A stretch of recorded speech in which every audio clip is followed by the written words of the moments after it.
السلام علیکم۔ کیا آپ جانتے ہیں کہ شہاب الدین غوری کون تھا؟ اگر نہیں جانتے تو آئے اس ویڈیو میں جانتے ہیں کہ شہاب الدین غوری کون تھا۔ غزنی اور ہرات کے درمیان میں ایک شہر تھا غور۔ وہاں کے رہنے والوں کو غوری کہا جاتا تھا۔ وہاں ایک سلطان نے جس کا نام تھا علاء الدین، اس نے سلطنت قائم کی جو بعد میں اس کے دو بھتیجوں کو وراثت میں ملی، جن کا نام تھا غیاث الدین اور شہاب الدین۔ غیاث الدین سلطنت کا بادشاہ بنا اور شہاب الدین فوج کا کمانڈر بنا۔ شہاب الدین بہت بہادر اور ایک اچھا جرنیل تھا۔ اس نے اپنی سلطنت کو وسعت دینے کے لیے کئی علاقے فتح کیے۔ سب سے پہلے اس نے ملتان پر حملہ کیا اور ملتان کو فتح کیا۔ اس کے بعد اس نے اچ کو فتح کیا اور پھر اس طرح وہ سندھ کی جانب بڑھا۔ سندھ میں اس نے دیبل شہر، جسے محمد بن قاسم نے بھی فتح کیا تھا، شہاب الدین غوری نے بھی فتح کیا۔ اس کے بعد پشاور اور لاہور کو بھی شہاب الدین غوری نے فتح کیا۔ اس کے بعد شہاب الدین غوری اپنی ریاست کی سرحد کو ہندوستان تک لے گیا۔ ہندوستان میں اس وقت حکومت تھی راجپوتوں کی۔ راجپوتوں کی سلطنت کا بادشاہ تھا پرتھوی راج چوہان۔ پرتھوی راج چوہان کے اوپر بننے والی کئی فلمیں اور ڈرامے آپ لوگوں نے دیکھے ہوں گے۔ یہ وہی پرتھوی راج چوہان تھا جو اس وقت دلی پر قابض تھا۔ جب شہاب الدین غوری اپنی فوج لے کر دلی کے قریب تراوڑی کے علاقے میں پہنچا تو پرتھوی راج چوہان بھی اپنا لشکر لے کر وہاں پہنچا۔ ان دونوں کے درمیان جنگ ہوئی، لیکن پرتھوی راج چوہان کے بھائی نے شہاب الدین غوری پر حملہ کیا اور شہاب الدین غوری زخمی ہو گیا۔ شہاب الدین غوری زخمی ہو کر گھوڑے سے گر گیا۔ شہاب الدین غوری کا لشکر یہ سب دیکھ کر وہاں سے فرار ہو گیا۔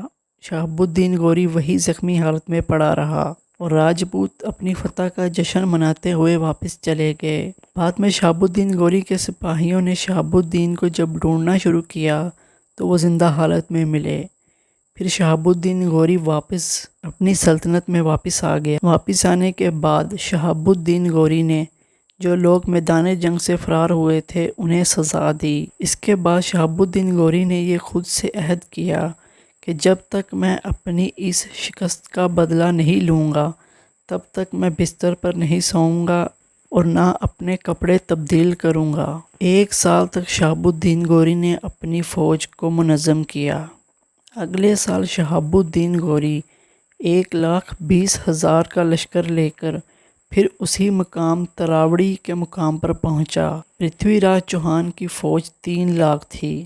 جب دونوں فوجیں آمنے سامنے آئیں تو پرتھوی راج چوہان نے شہاب الدین غوری کو ایک خط لکھا کہ تم ہتھیار ڈال دو، ہار مان لو، ہم تمہیں زندہ چھوڑ دیں گے، نہیں تو پچھلی بار کی طرح ہم تمہیں شکست دیں گے۔ شہاب الدین غوری نے جواب میں کہا کہ میں سلطان نہیں ہوں، سلطان میرا بھائی غیاث الدین ہے۔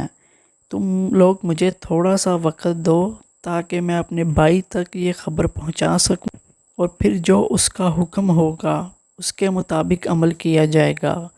یہ سن کر راجپوتوں کو محسوس ہوا کہ شہاب الدین غوری نے شکست مان لی اور راجپوت جشن میں مصروف ہو گئے۔ ساری رات جشن منا کر صبح کے وقت جب پرتھوی راج چوہان اور اس کی فوج تھک کے سو گئے تھے، صبح کے وقت جب وہ تھک کر سو گئے تھے تب شہاب الدین غوری نے حملہ کیا۔ پرتھوی راج چوہان کی فوج کو سنبھلنے کا موقع ہی نہیں ملا۔ شہاب الدین غوری نے اتنا زبردست حملہ کیا کہ تمام راجپوتوں کی فوج کو تہس نہس کر دیا اور راجپوتوں کے 2 شہزادوں کو شہاب الدین غوری نے اپنی تلوار سے قتل کیا۔ پرتھوی راج چوہان کو گرفتار کر لیا اور قید کر لیا اور پرتھوی راج چوہان قید ہی میں مر گیا۔ راجپوتوں کے شہر اجمیر پر قبضہ کر لیا، انہیں جنگ میں شکست دی، 2 شہزادوں کو قتل کیا اور پرتھوی راج چوہان کو مار دیا۔ یہ فتح شہاب الدین غوری کے نام رہی۔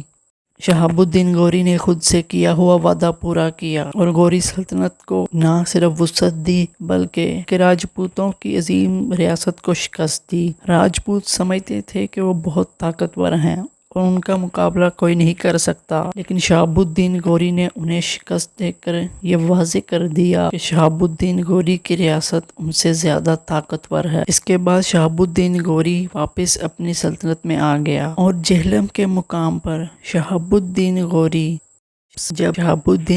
جب جہلم پہنچا تو وہاں آرام کرنے کے لیے شہاب الدین غوری جو اپنے بستر پر گیا تو شہاب الدین کو قتل کر دیا گیا اور شہاب الدین کا مقبرہ وہیں بنا۔ آج بھی جہلم ڈسٹرکٹ میں شہاب الدین غوری کا مزار ہے۔ اگر آپ کو ویڈیو پسند آئی ہو تو لائک، سبسکرائب اور شیئر ضرور کریں اور کمنٹ میں اپنی رائے کا اظہار کریں۔ ملتے ہیں اگلی ویڈیو میں، تب تک کے لیے اللہ حافظ۔